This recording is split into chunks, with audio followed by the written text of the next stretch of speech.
ఇద్దరు కాక అంటే ఇక వదిలేది లేదు, ఒక్కడే. అసలు ఎట్లా ఎడదీస్తావురా?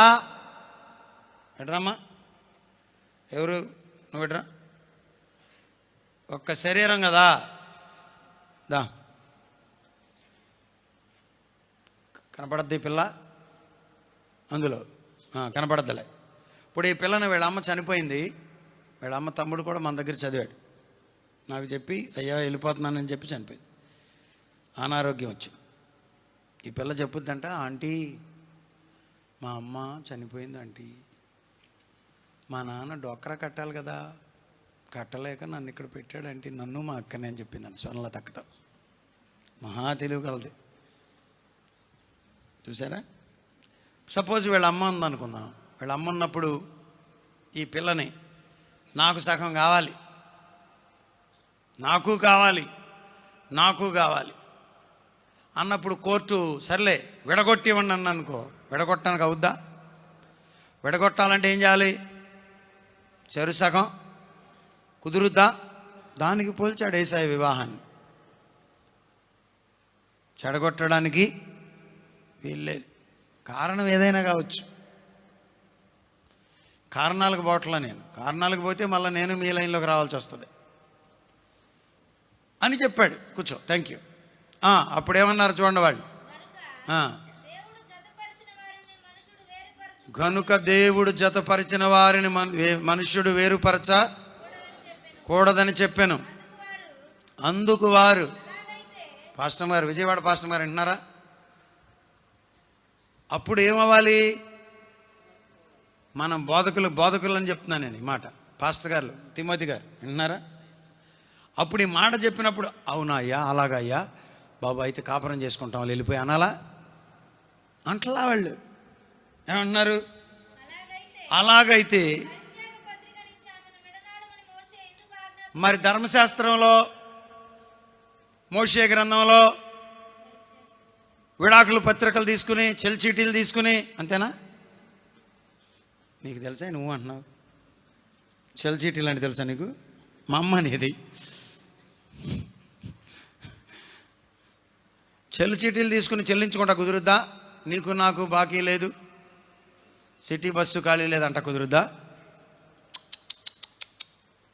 వీళ్ళు లెక్క ప్రకారం అయితే యేసయ్య ఒక పాఠం చెప్పినప్పుడు, ప్రభువా నువ్వు ఇలా చెప్పావా, మాకు బుద్ధి వచ్చిందయ్యా, మేము వెళ్ళిపోతామయ్యా, కాపురం చేసుకుంటామయ్యా అని చెప్పాలా?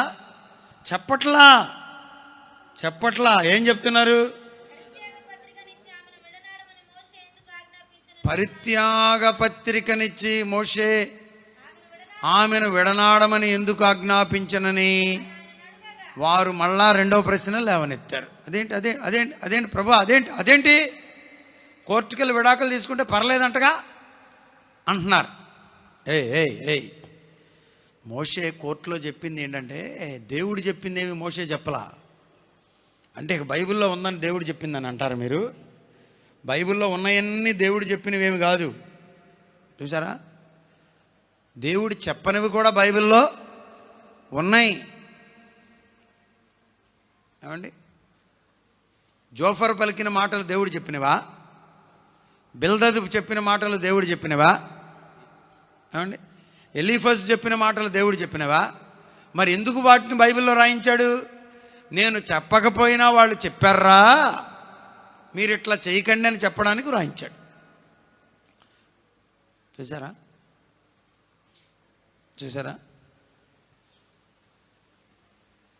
ఎందుకు ప్రభువా ఎలా ఉంది అది? నాకు ఆయన ఎవరండి, మన కొడాలి శ్రీని గారు ఒక మాట చెప్తూ ఉండేవాడు. రాజుగారు ఎప్పుడు హైవేలో వెళ్ళడం మనకి సేఫ్టీ, నెంబర్ 1 రోడ్లో వెళ్ళాలి,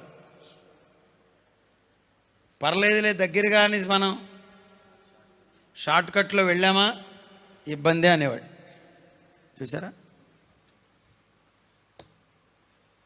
హైవే ప్రభు ఇచ్చాడు, ఇక అవకాశం లేదు, సబ్వే ఇవ్వబడింది. అది ఆ మాటకు ఒక మాట చెప్పాడు అక్కడ, యేసయ్య చెప్పాడు, చదువురా. ఆయన దేవుని చిత్తానుసారంగా చెప్పలా, మీ హృదయ కాఠిన్యమును బట్టి మీ ఇద్దరు పడకపోతే వేరే ఉండని చెప్పాడు. దేవుడు చెప్పలా, దేవుడు చెప్పాడా గారు? బైబిల్లో రాయబడి ఉన్న ప్రకారము ప్రభునందు ప్రియులారా, ఇప్పుడు మనము చల్ చీటీలు ఇప్పిస్తున్నాం అంటాను, కుదురుతా? నో. దైవ చిత్తానుసారముగా నో. దైవ చిత్తమైతే ఎలాంటి పరిస్థితి వచ్చినా మీరు కలిసే ఉండాలి.